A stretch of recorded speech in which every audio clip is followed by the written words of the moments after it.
In a crime that shocked the world, a little 2-year-old boy was abducted and murdered in 1993. For Real Crime now, James Bulger, a mother's story, which some viewers may find distressing.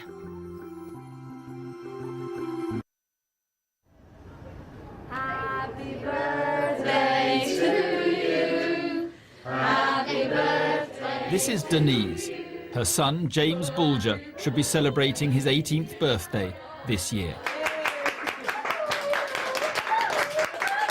For the first time in 15 years, Denise wants to talk about life after her son's murder and her plans to build a school for bullied children as a lasting memorial to him.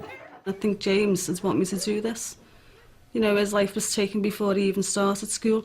So, you know, just having his name over a school, it's going to be really nice to see. Frozen in time, the moment in 1993 that James was abducted. The crime was unprecedented and all the more horrific because his killers were children themselves.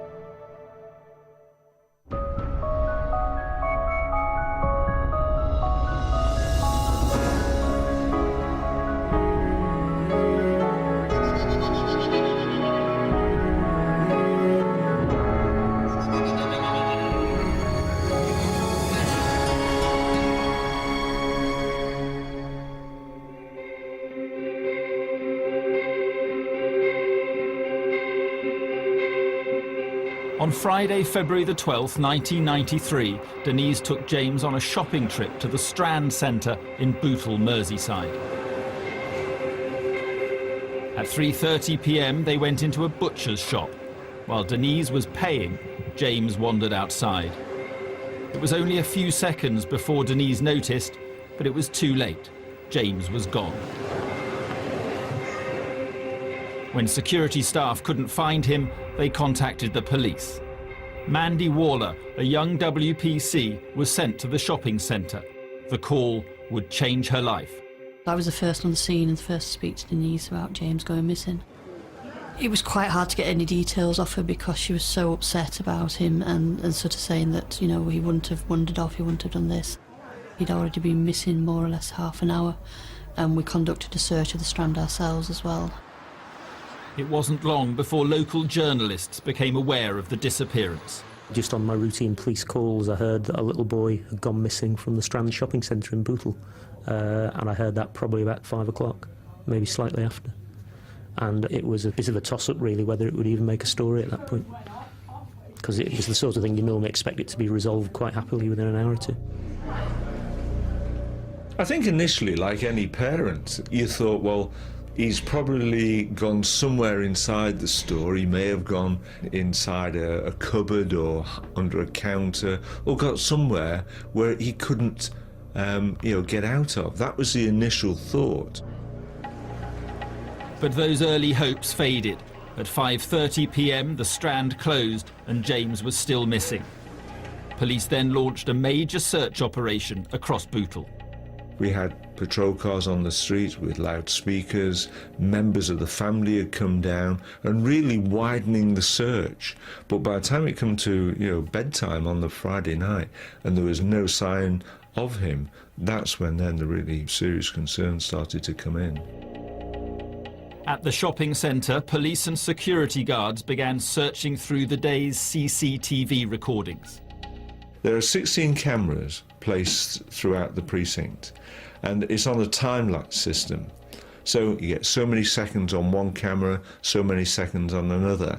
So the police officers then, we had a point of starting, which was outside the butcher's shop. We knew the time, so they had to sit there and go through the tapes over that period of time.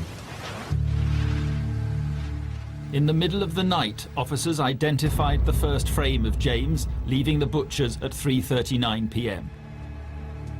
They would soon discover a frame-by-frame account of the crucial minutes following his disappearance. At 3:40 p.m, Denise was pictured on the ground floor, leaving the shop in panic. While she searched downstairs, James was seen on the top floor of the precinct 1 minute later. He appeared to be following 2 boys. The next frame police found would become the most haunting image of the case. Those grainy images where you had the two boys walking out of the precinct, one boy holding James's hand. This was at 3:42 p.m. 1 minute later, James was with the two boys walking out of the precinct and towards the Leeds-Liverpool Canal. It was just 4 minutes since he'd strayed from his mother's side. We were just looking for a missing boy, when in actual fact it was an abduction. By now, James had been missing for more than 19 hours. Police organised a news conference. Just buying meat out the butcher's. I turned away from him for a minute and then I looked down and he was gone. If you've got me baby, just bring them back. By this time it was pretty clear that something very serious was wrong, because the police had declared it a major incident in which they're trying to enlist the public's help. Then when they showed the video footage, that's when you really begin to think that this is something very much out of the ordinary. I don't think anyone quite imagined the significance that those images was going to take on as events transpired. Good afternoon. Police searching for a missing 2-year-old boy on Merseyside believe he may have been abducted. He was filmed by security cameras leaving the centre with 2 teenage boys. Close-ups of the youths don't reveal their identity, but police believe they're both white and in their early teens. We thought we were looking for boys about 13 years of age, because it was very, very difficult to judge their height by anything in the precinct on the early pictures. And we all felt that they were probably in that age bracket. The police appealed for the boys to come forward, and the search for James continued. Police activity today has centred on the nearby Leeds-Liverpool Canal. Witnesses said they'd seen a boy like James on the towpath with a group of other youngsters. We had specialist search teams out who were doing the canal, for example, who were doing the railway lines, all the wasteland. It was a massive operation on searching. It's now well over 30 hours since James went missing from this shopping centre. The already serious concerns for his safety have been further heightened as he faces his second night away from his parents. I was assigned to stay with Denise, and there's only so many times you can say, you know, it's going to be all right, or it's, you know, everything's going to be fine, and because by that time you're thinking, well, you know, it's not. If you've got me baby, just bring them back. I don't think it takes much stretch of the imagination to understand how distressed she was. Denise had a daughter a short while before that was stillborn, and so she was probably more protective over James than most parents are over their children. Throughout Saturday night and into Sunday, more than 100 officers were looking for James, and every member of his family joined in the search. They had gone through incredible efforts. If sheer will and sheer love for their son could have brought him back, then they'd have had him back safe, but unfortunately that wasn't going to happen. On Valentine's Day 1993, the body of a toddler was found on a railway track in Liverpool's Walton district. About lunchtime, police officers from Walton Lane police station rang up and said, there's some young boys come running in here and it looks as if the body's on the railway line at the back of the police station. The railway line was nearly 3 miles away from the Strand, the Bootle shopping centre where 2-year-old James Bulger had become separated from his mother Denise 2 days earlier. CCTV had shown 2 boys leading him outside. Although the body hadn't been formally identified, Denise was told to expect the worst. She just went spark out for a while. You know, he told her, she screamed, and then it was like, shh. And she was just, not unconscious, but sort of like completely like out of it. Detective Sergeant Phil Roberts was on duty at Bootle Police Station that day. I heard this almighty screech, which came from like the bottom of the gut, and you just, even tears came to my eyes. James's body was identified by one of his uncles. He'd been found only 100 yards away from Walton Lane Police Station. At first, it seemed he'd been hit by a train. Myself and a couple of others immediately went up there and we actually saw what had actually happened to James. The nature of James's injuries immediately ruled out the possibility of an accident. We know it is a murder inquiry. It's not as we'd first hoped. We were going to find James and return him to his parents. It is horrific what has taken place, and there must somewhere be somebody who will know the identity of the two boys who were seen with James. At that point, obviously, there's that awful realisation that everyone's worst fears had come to fruition. And coupled with that, was the puzzlement of, well, what were those two boys to do with it? How were they involved in it? In the days after James was found, Denise stayed with her mother, Eileen. At first, we couldn't even go in the same room. She didn't know what to say to me and I didn't know what to say to her. So it was like two mothers in the same, going through the same pain. It wasn't just me going through it, she was going through it as well.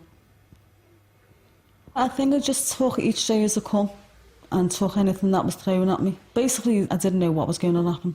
I didn't know what kinds of future I was going to have, if there was going to be one, and I just didn't know. I was basically in the dark.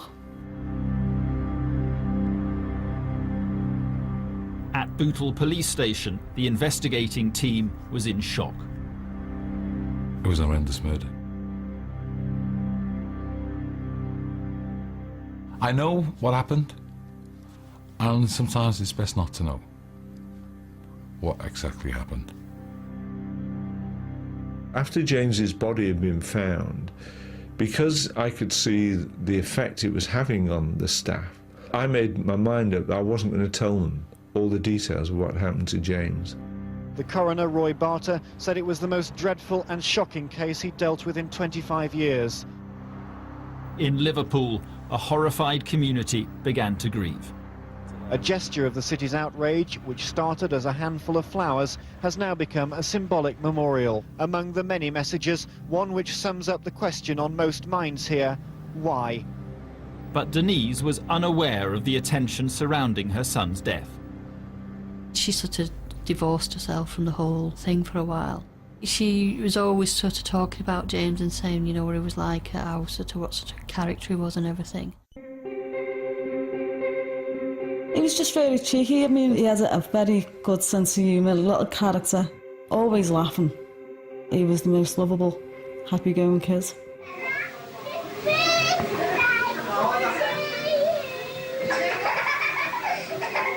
He used to try and dance like Michael Jackson, which was very funny, watching him. A lot of people ask me what that is around his mouth. A lot of people think it's milk. It's not, it's yogurt. And I remember that day like it was yesterday. We were actually on holiday in Wales. We went away for a week with him. And he just said to yogurt when that picture was taken. I keep a lot of pictures private. I don't like anyone seeing them. I actually keep them in the loft with all his clothes and everything, because obviously I don't like looking at them all the time. But what I've got in mind, that'll always stay with me. That's something that no one can take away from me, is the memories that I've got of him. To a lot of people, he's just a picture. Well, not to me, he's not. Every parent in the country can only feel the deepest shock at the abduction from a shopping centre and subsequent killing of James Bulger. Mothers of young children have become extra vigilant. There's a growing demand for these children's harnesses. Everybody was afraid, all parents were afraid that their child was going to be abducted. For goodness sake, keep tight hold of your children.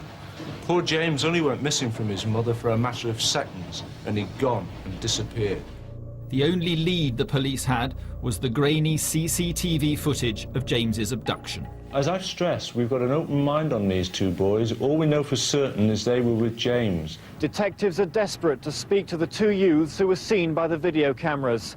They say it may have been a prank that went tragically wrong. None of us could have believed initially that any young person could have done to James what had happened. The amount of information that came in was unbelievable. You know, any other murder case, you'd have one person just to look at information, but we were having 6 or 7. More than 20 boys aged between 10 and 18 were questioned. Some identified by witnesses, others who just happened to be in the wrong place at the wrong time. I was walking past Moss Lane Police Station and then they pulled me in because they thought that it was me on the photo. Then on Tuesday evening, 2 days after James's body was found, an apparent breakthrough. I got a call probably just after 9 in the evening to say that a boy had been arrested in Kirkdale. I basically filed a very brief news alert to the Press Association and very quickly got myself ready, and by the time I was leaving the house to go to the scene, the news was breaking. Police hunting the killer of 2-year-old James Bulger said tonight they've made an arrest in connection with his abduction and his murder. Lots of neighbours had seen the police activity, made assumptions and decided that this was the killer or one of the killers of James Bulger, and things deteriorated to the point of a near riot. It was a very scary scene, really, and it demonstrated the level of emotion that was running in Liverpool at the time. Even though the boy was soon ruled out of the inquiry, he and his family had to move house. There's tremendous aggression with the public. People were so upset over what had happened that somebody could do that to a child.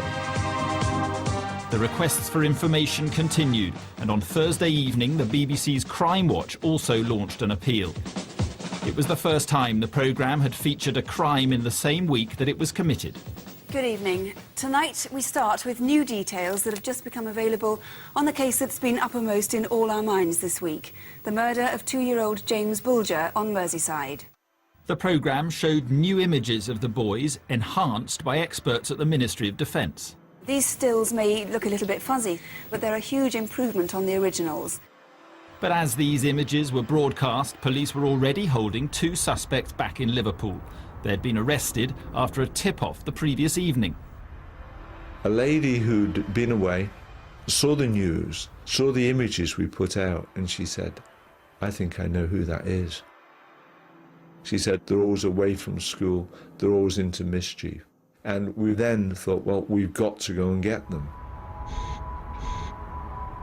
The next morning, 2 teams were ready to make the arrests in plain clothes and unmarked cars. Robert Thompson lived in Walton, not far from the murder scene, with his mother and 2 younger brothers. His 4 older brothers had all been taken into care. He was 10 years old. I went for Thompson, knocked on the door. The mother came down. I explained who I was and the reason what I was there for.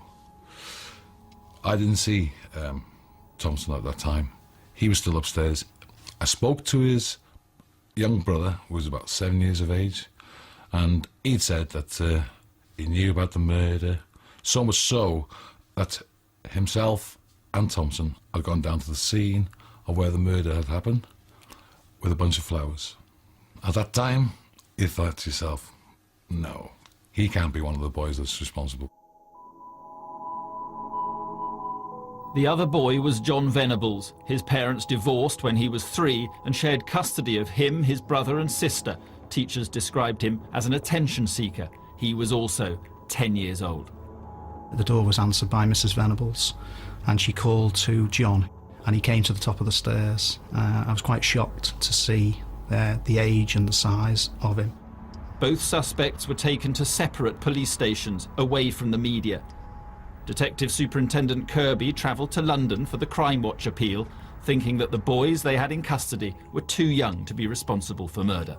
If anyone's got any other information whatsoever that they may think could be of assistance, again, please come to us.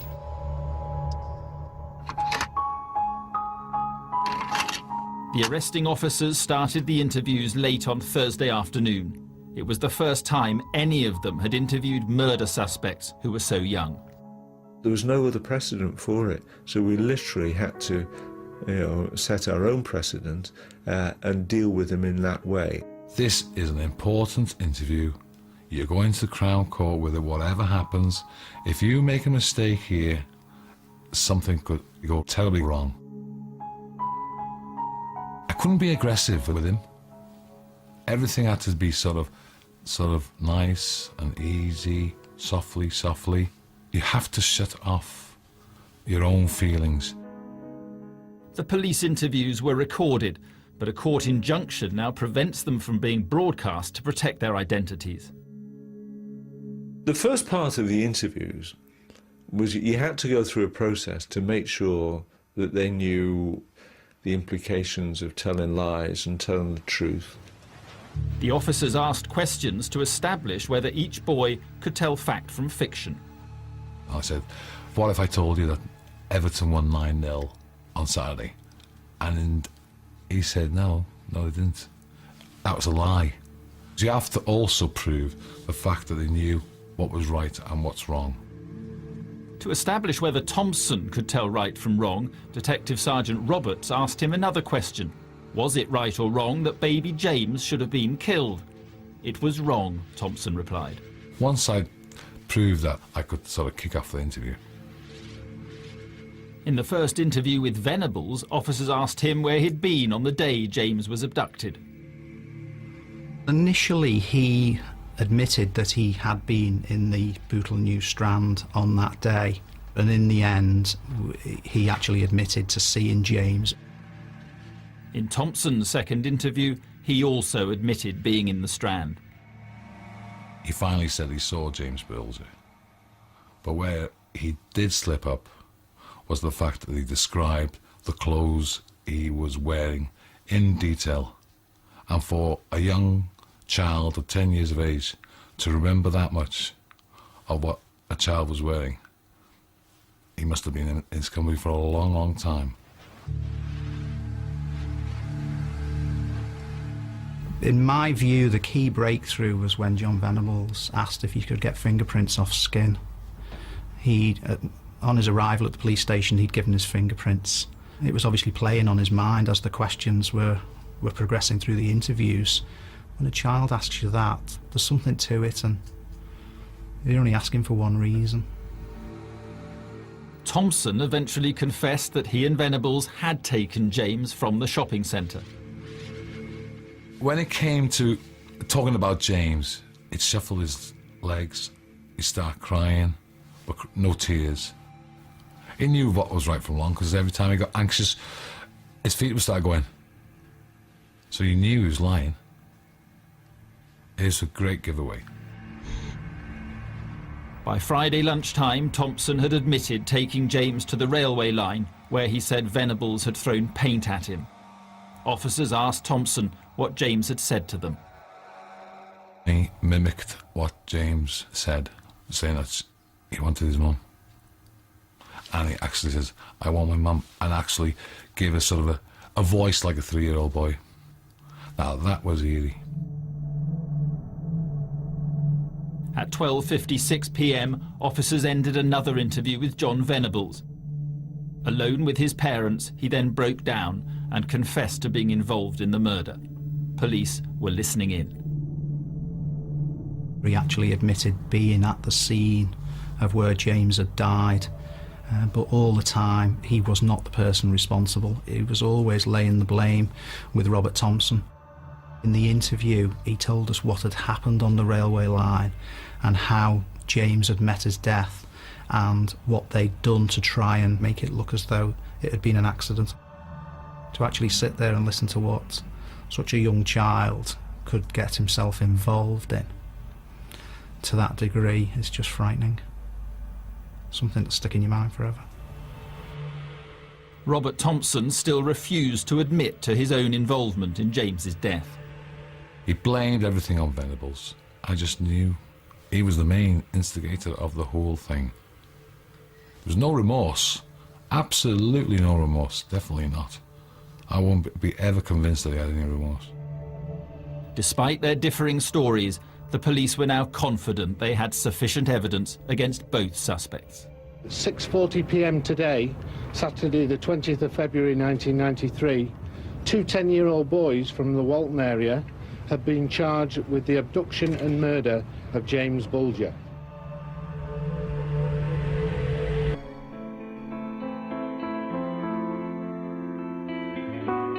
17 days after James's abduction and murder, his funeral took place.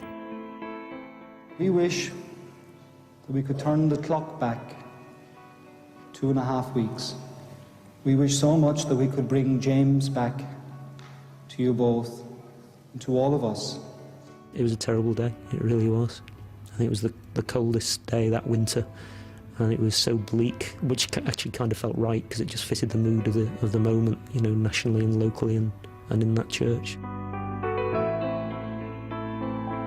You didn't realise what an impact it had got until you were sort of driving along and the whole streets were lined with people for much of the route, and you think, crikey, you know, this has had such a big impact. The 500 mourners outside the church that day are among the many people who have continued to support the family over the years. Denise and her second husband Stuart have kept all the letters and cards she's received from around the world. This is heavy.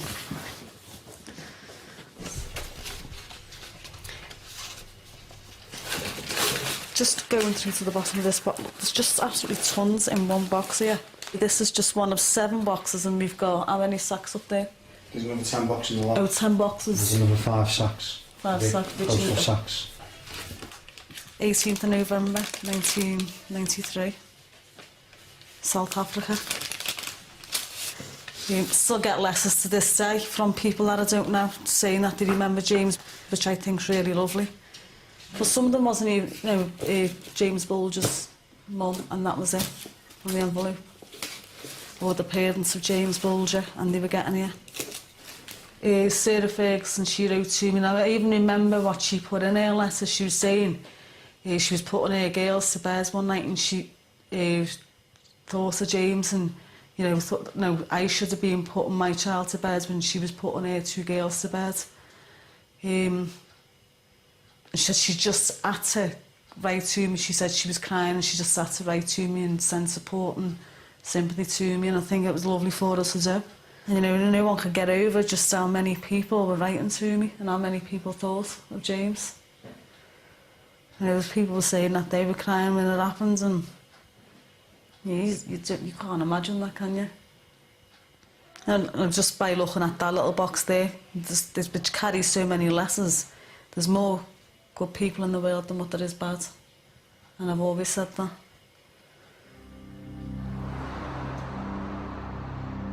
On the 22nd of February 1993, the 2 10-year-olds appeared before Bootle magistrates charged with James's abduction and murder.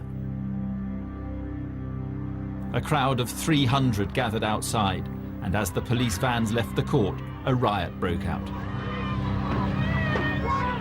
Liverpool is a place that has a really strong sense of community, and I think then when the realisation happened that those who'd committed this crime were actually from within that community as well, people felt a sort of futile rage at that, I think. The police had sent the vans out empty as a decoy. And it was quite a shameful scene, in all honesty. And you sort of think, well, what would they have done if the boys had been in that van and they had managed to get to them? The trial was set to start 8 months later. The waiting was agony for Denise. I just wanted to get in the corner and stay there, lock myself away from everything and everyone.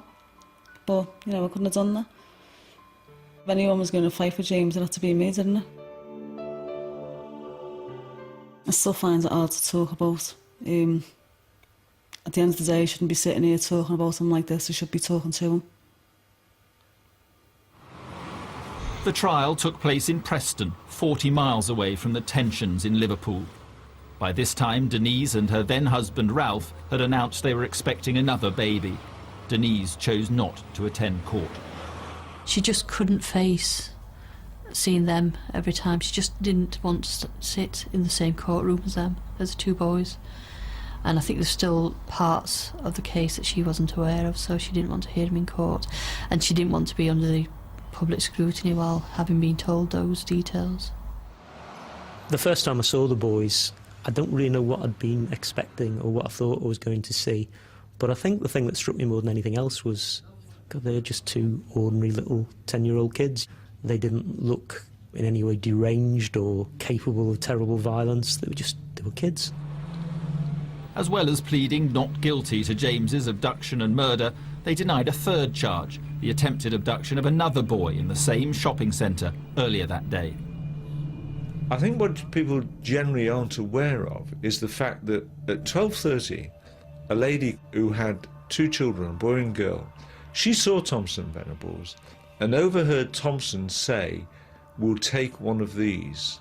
Now, she thought that they were going to go shoplifting, but Venables confirmed in his interview it was their intention to take one of those children into the road outside where the buses and the taxis are and push the child underneath the bus or the taxi to make it look like a tragic fatal accident. Thompson and Venables, who were now 11, were old enough to be convicted of murder, but only if the jury believed they knew what they had done was seriously wrong. Their police interviews were played in court, where they were referred to as Child A and Child B.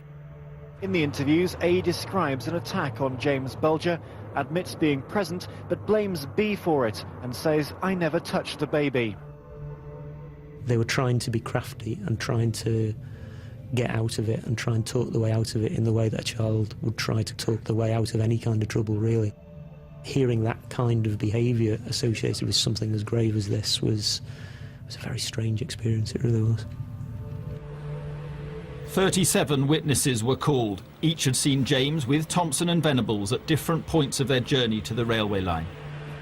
We were able to say to the court, we're not relying on what these boys are saying completely, because at each stage of that journey there are other people who will corroborate and identify them and what they're saying they did or where they went to. They'd been seen at the canal, a busy roundabout, at Hillside School, on Breeze Hill. Some of the witnesses talked to them, asking if James was okay. As they walked across this field, they told a woman that the toddler was lost and they were taking him to a police station. Thompson told a school friend they met by City Road that James was Venables' brother and he was crying because he had fallen over. The last witness was a young girl who saw them take James up an embankment off Walton Lane. By that time, James had walked nearly 3 miles. It was like little snapshots within a picture of events that took place over, I don't know, probably an hour, hour and a quarter. The witnesses seem to blame themselves to a large extent for not having intervened, which is a very understandable reaction. But, you know, how were they to know? You just would never in your wildest dreams imagine that, you know, those boys could be capable of such a thing. The jury also heard forensic evidence. The blue paint that was found on James was also on the boy's clothing. James's hair was recovered from Thompson's shoe and Venables' coat. Within their shoes, there was blood and hair, which actually confirmed what had actually taken place at the scene, you know, to show that the blood that was there was James's blood. That evidence proved that both Thompson and Venables had been involved in the violence. After 3 weeks, the jury were sent out to consider their verdict. People tend to think, you know, that it was just an instantaneous event that happened. It wasn't. Thompson and Venables knew they were going to kill a boy, a young boy, that day. They had ample opportunity to release him and let him go into the care of responsible adults, but they didn't. They led him all over the place to the railway line, where they murdered him. But if the jury felt that Thompson and Venables were not responsible for their actions, they could only return a verdict of manslaughter. I was petrified, absolutely petrified. I remember sitting there thinking, this is stupid. I've waited for juries to come back more times than I care to remember. The jury returned within 6 hours. Denise came to court to hear the verdict. Guilty of murdering James Bulger, evil and brutal, says the judge. 2 11-year-old boys are tonight beginning sentences for the murder of James Bulger, the 2-year-old Liverpool boy. It was just total and utter relief, and I felt, yes, we've done it. And I just couldn't help but just getting up and going up to Denise, and giving her a hug. The judge told Thompson and Venables that what they'd done was an act of unparalleled evil and barbarity. It was both cunning and wicked, and they would be detained for very many years. Less than a month later, Denise gave birth to Michael James. Well, I know why I'm here, because I had Michael. I think Michael did give me that strength that I needed to carry on. At the end of the day, I had this little boy in my arms that needed a mother. He needed me, and he needed my attention. While the Bulger family quietly came to terms with their loss, James's murder continued to make headlines. People wanted to understand why Thompson and Venables had done what they did. There must be a reason as to why they took James that day. We as the interview team never really got to the bottom of what was behind it. We established the truth, we established the facts, but what was in the minds of John Venables and Robert Thompson, we never really found out. It was like probably what most people call a perfect marriage.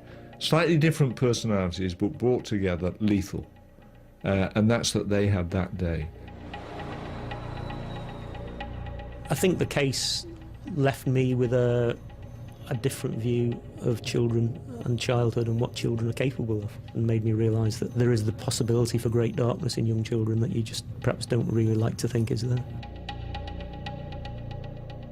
I do have lapses where I look back and I think to myself, you know, how could it happen? Why did it happen? It should not have happened. More heartbreak followed for Denise when the judge announced the sentence. Thompson and Venables were to serve a minimum of 8 years in local authority care. That was another massive blow to me. To get justice for James, I think they should have saved at least 15 years in adult prison. It was so horrendous, the crime. You know, he was only a baby at the time. Everything that he should have been looking forward to in life was taken away from him. So I thought, you know, I'm going to fight this, I'm going to fight it on my own. And she did. The minimum sentence was raised to 15 years by the Home Secretary, but Thompson and Venables appealed, both in Britain and in the European Court. Denise spent years campaigning against their release. They took mine, what's going to stop them from taking someone else's? I don't think they should get an early release. Basically, I think 15 years is too early. I'm pleased that the UK government are continuing to fight the appeal. I hope that the court reject the appeal and they give their judgment in due course. I dropped everything in the hope that I'd get some peace of mind and some justice somewhere down the line, but I never did. In June 2001, little more than 8 years after murdering James, both Thompson and Venables were released on life licence. They're now 26 years old with new names. Nothing can be published that might reveal their identities or whereabouts. I felt like I'd just been told that my son was taken all over again. Because I thought, you know, it's something else that I'm not winning. Is there anything I'm going to win in this case? And unfortunately, no. I never won a single thing. At the end of it, I got nothing. That's why I've decided to turn a new chapter and, you know, give James a nice memorial. School? You can come here whenever you want. In February 1993, James Bulger was abducted and murdered by 2 10-year-olds. His death put an unbearable strain on his parents' marriage, and the couple separated in 1994. 3 years later, Denise met Stuart Fergus. When I first met Denise, obviously, I didn't know who she was. And as we started getting more involved, she said, you know, James is a part of my life, always will be. If you think it's going to be too much, you know, be friends, but that's all it will be, you know. But I like Denise and I'm still here. I'm putting my own words in as well. You're not meant to be changing anything there, you're meant to just be copying it. You can't do anything without changing it, you know. He's got to change everything. When he starts building a rabbit hutch, it turns into a shed. He's been a shoulder to cry on, someone to shout at, take everything out on. So really I feel sorry for him. Yeah, he did have a head of hair until he met me. Denise and Stuart married in 1998. As well as Michael, they have 2 sons of their own. She's so protective of the boys. She's very aware that she doesn't want their photos being put out anywhere, because she still fears that the 2, that Thompson and Venables, are still there, like, you know.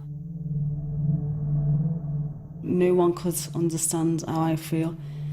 Right down to the kids playing in the front garden. Don't like them by the railings. I sit in that chair right by the window so I can watch them. It's a horrible thing that I've got to live with now if I go out shopping. One's 9, one's 10, Michael's 14. They've still got to stay by my side. They've still got the childhood, they still have enjoyments, but they just can't do things like walk down the street on their own just because of it's in Denise's mind, it's her anxiety that something could happen. So they can't do that. But Denise makes sure her family understand why she's so protective. I wanted them to grow up with what happened to James. You don't know the full extent of what happened to him. Even I don't know that. But I'm as open as possible with them. James is the eldest brother, 2 older children. He is my stepson as well. So yeah, he is part of the family. And 15 years after his death, the name James Bulger still has an impact around the world. Everyone in Liverpool remember James. Even if they didn't know him, they still say he's a part of their life now. People around the world, you know, they write to me and say he's a part of their lives. I'm sure as a community and people pull together, we can look out for other kids. And that's what I'm trying to do, is look out for other kids. This year, when James would have turned 18, Denise decided to create a memorial to him. The idea came from a meeting with broadcaster Esther Ranson. Every time I saw her interviewed about James' death, it seemed to me that it was unhealed. It was tremendously painful for her. She was really angry. And I thought to myself, no one has celebrated this little boy's life. So all she's got in her head is the memory of his murder. So no wonder she feels as she does. I thought it was time that James was celebrated properly. So I put the idea to her, and she immediately took to it. She immediately said yes, because she wants the little boy she knew to be alive in other people's minds. Denise and Esther are visiting Cambridge, where the charity Red Balloon has set up a special school. Hello again. Take that. Red Balloon is a safe haven for children who've been so badly bullied they can't go to mainstream school. And by the time we get them, they have often thought about or even attempted suicide. And our job is to start a recovery programme. And the recovery programme is sort of 70% academic work and 30% personal and social and therapy to help them really come to terms with what's happened to them. Next year, Denise wants to open a Red Balloon school in Liverpool and name it after James. For over the past 15 years, nothing's been achieved from his death. No good's come from it, really. But there's going to be good in this. You know, we're going to be seeing kids become happier. This is Jake. Hello. Hiya. That's William. Hi. Hello. That's Diana. And it's her birthday. Oh, happy birthday. It's mine on Tuesday. If I can do that under James's name, it's going to be absolutely brilliant. Do you feel better now that you've got somewhere like this to come to? Yeah, I really like coming here. At least now I actually enjoy coming to school. Do you feel more relaxed and everything here? Yeah, I've been able to speak to people about what's happened. My education's obviously got better. I've got more confident. When we found this place, it was like a miracle. It's like saved my life. But looking around this, I think it's absolutely fantastic, and just seeing all the kids smiling and the ways they're all getting on, like you've passed all kinds of exams and everything. You've just talked that you would have committed suicide if this house wasn't here. So I think it's a really good thing to do, and I'm desperate to get this house up and running now in Liverpool. I can't believe how much she's changed. I can't believe that the woman who could barely say a word, the silent woman, the shy woman I met, now does interviews, goes out and promotes the charity. She tells me she's got a reason now to walk out of her house, something to look forward to, and it's changed her completely. You can see it in her face. She's enjoying it. She's enjoying finding things out, looking forward to things. Doesn't matter if there's a mountain, a wall in front of her, she will get through it, get past it to make this happen. She sets something in her eyes and she goes for it. You look really well. Thank I can't you. understand why kids are getting bullied today because you look absolutely gorgeous. Thank you. Do you realise how much you've changed?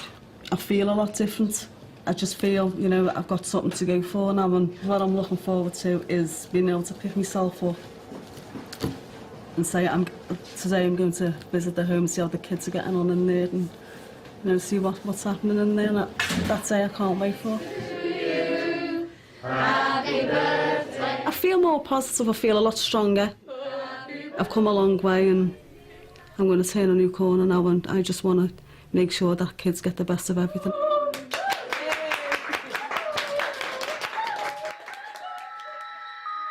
You can find more information about James Bulger House on our website, itv.com/realcrime.